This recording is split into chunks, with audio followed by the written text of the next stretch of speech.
শীতকালীন সময়ে রাবার গাছের প্যানেল শুকিয়ে যায় কেন? আজকে আলোচনা করব এই বিষয় নিয়ে। এই যে আমি এখানে দাঁড়িয়ে আছি, এই রাবার গাছটা, এই রাবার গাছটাকে নির্বাচন করেছি আপনাদেরকে বোঝানোর জন্য। অ্যাকচুয়ালি রাবার গাছের প্যানেল শুকিয়ে যাওয়ার বেশ কিছু কারণ রয়েছে। বিনা কারণে রাবার গাছের প্যানেল শুকিয়ে যায় না।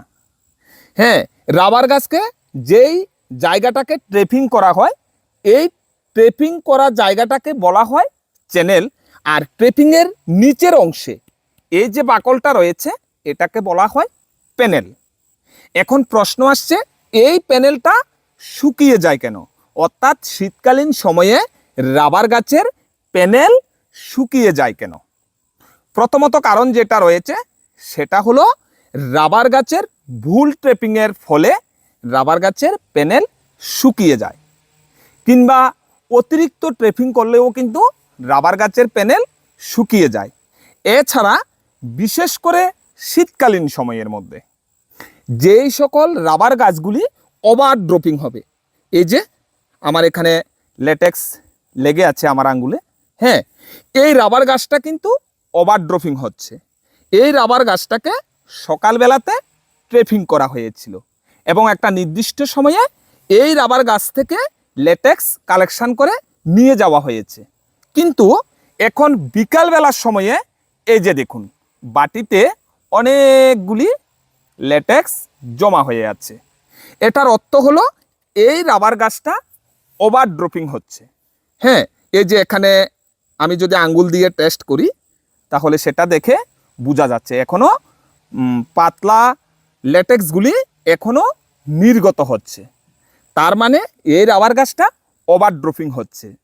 অতএব আমাদের রাবার বাগানের মধ্যে যেই সকল রাবার গাছগুলি ওভার ড্রপিং হবে, আমাদের কাজ হলো যেই দিনে আমাদের নজরে পড়বে এর পরবর্তী দিন থেকে আমরা এই ওভার ড্রপিং হওয়া রাবার গাছগুলিকে ট্রেপিং থেকে কিছুদিনের জন্য বিরত রাখব।